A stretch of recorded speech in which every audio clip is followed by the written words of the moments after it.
बिहारी विधानसभा लिए चलते हैं। सीएम डॉक्टर मोहन यादव संबोधित कर रहे हैं, सुनवाते हैं।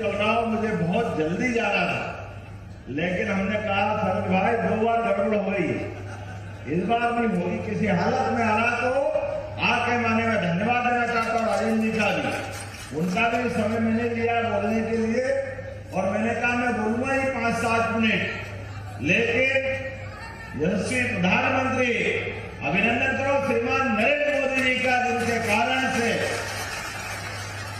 पूरे देश में अपने कामों के बलबूते पर, देश में क्या दुनिया में हमारा भारत का गणतांत्रिक लोकतंत्र का परचम लहरा रहा, आनंद आ रहा है।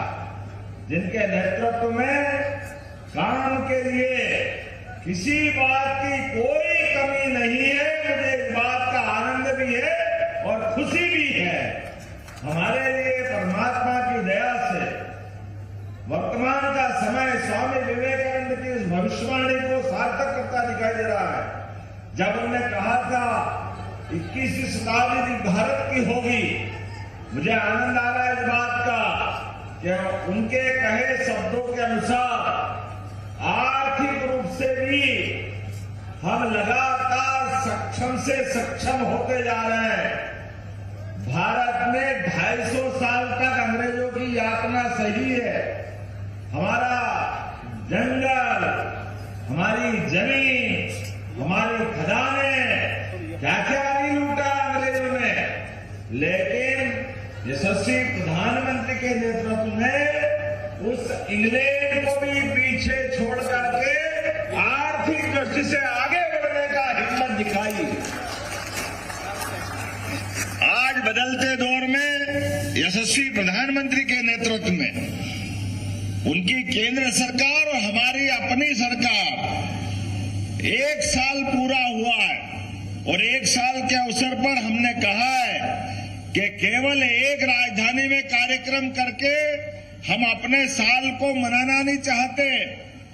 एक एक दिन पखवाड़ा मना करके जन कल्याण पर्व का हर दिन नई सौगात हम देने जा रहे हैं। मुझे खुशी है, अरे कितना अच्छा लग रहा है। अभी आज बिहार के साथ में सिरसा पर्यटक आइलैंड पे गया हूं, आप भी जाके देखना। ये हमारा बाण सागर का वो आइलैंड अंडमान निकोबार से कम नहीं है। मुझे इस बात का आनंद है, इतना अद्भुत बना हुआ है। बड़े पैमाने पर्यटकों का यहां से अब आवागमन जुड़ेगा। बड़े पैमाने पे बेरोजगारी को दूर करके रोजगार के अवसर मिलेंगे। इस क्षेत्र में परमात्मा ने वैसे ही बहुत खुशियां दी।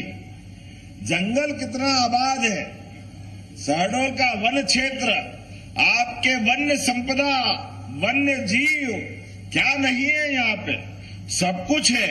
लेकिन आज भी भौतिक रूप से सिरसा आइलैंड के लिए लोकार्पण करते करते बिहारी के अंदर भी हमारे 62 प्रकार के विभिन्न विकास कार्य लोकार्पण भूमि पूजन के 351 करोड़ 85 लाख के लोकार्पण भूमि पूजन यहां संपन्न हो रहा है। मेरी अपनी ओर से बधाई। और जब हम अपने लोकार्पण भूमि पूजन की बात कर रहे हैं तो अपनी जन कल्याणकारी हितैषी नीतियों के लिए भी बात करना चाहूंगा। हमने गीता जयंती भी मनाने का धूमधाम से निर्णय किया। बोले गोपाल कृष्ण भगवान की। कई सारे लोगों को मिर्ची लगी, कई सारे लोगों को ऐसा लगा सांप काट लिया। अरे गोपाल कृष्ण की तो जय बोल रहे भाई। पहले आपको राम पसंद नहीं थे, आपने राम जी के काम में अड़ंगे लगाए, हाई कोर्ट, सुप्रीम कोर्ट, पता नहीं क्या क्या किया। लेकिन धन्यवाद है सुप्रीम कोर्ट का, और 56 इंच वाले सीने को भी धन्यवाद दो श्रीमान नरेंद्र मोदी जी को, जिनके नेतृत्व में अयोध्या धाम इसी साल 22 जनवरी को भगवान अयोध्या धाम में मुस्कुराए। बोलो जय जय श्री राम। और अयोध्या धाम की बात करते हैं भगवान श्री राम की बात करते हैं तो आदिवासी भाई बहन का संबंध भगवान राम से माता सबरी के झूठे बेर के साथ जुड़ता है। ये हमारी गौरवशाली संस्कृति है।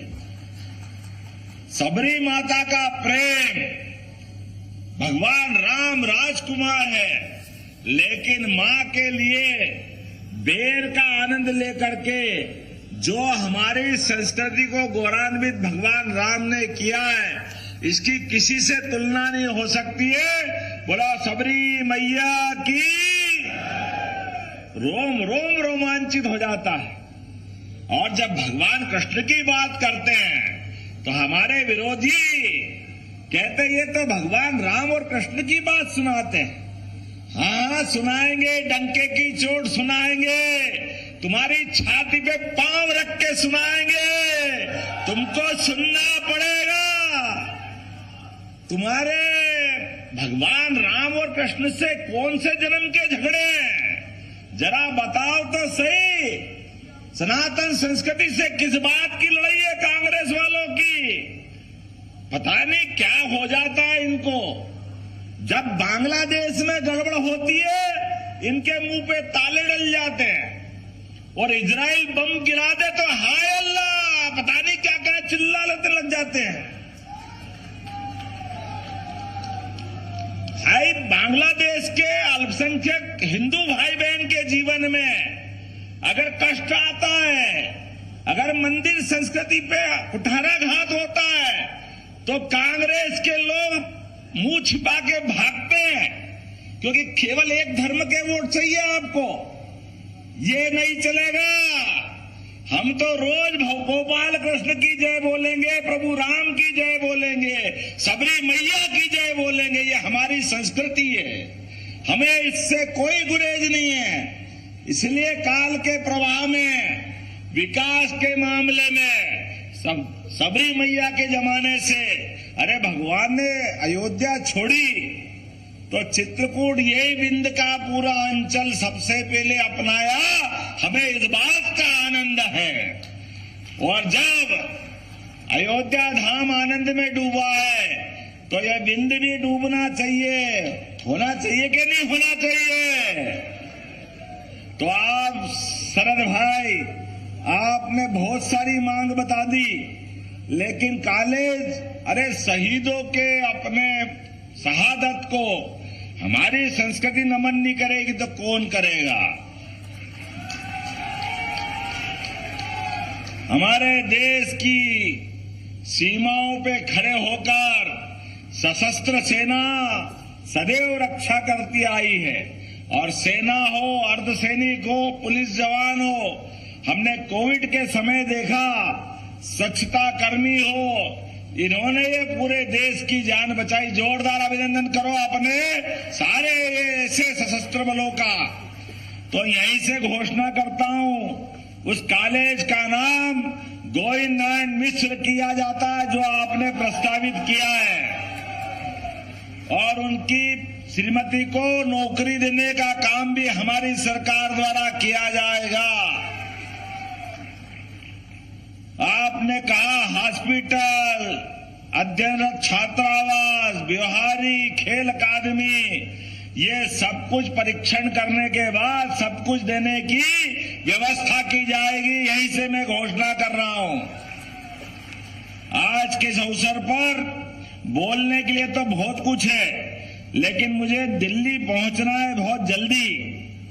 हमने अपने इस पखवाड़े में यशस्वी प्रधानमंत्री के नेतृत्व में जब बाणसागर डैम बना है, नर्मदा सागर के सारे नर्मदा नदी पे डैम बने हैं, तो हमारी केन बेतवा, पार्वती, काली सिंध, चंबल, अरे ये जल तो अपना जल ही जीवन है। भगवान शिव ने अपनी जटा पे धारण करके जल की महत्ता बताई। गंगा माता को स्वर्ग से अवतरित करा करके अपने सिर पे धारण किया। हमारी सरकार ने भी प्रत्येक गरीब आदमी की जिंदगी में उन्नति, प्रगति के लिए संकल्प लिया। हर हाथ को काम, हर खेत को पानी, हर एक को जल ही जीवन के मूल मंत्र से जोड़ा जाएगा, ये हमारा संकल्प है। मुझे इस बात की प्रसन्नता है, यशस्वी प्रधानमंत्री के माध्यम से ये दोनों अभियान के लिए 17 तारीख को, सुन लो कांग्रेसी, तुम्हारे कारण से 20 साल तक राजस्थान और मध्य प्रदेश का, हमारी पार्वती, काली सींध, चंबल नदी का समझौता नहीं हो पाया।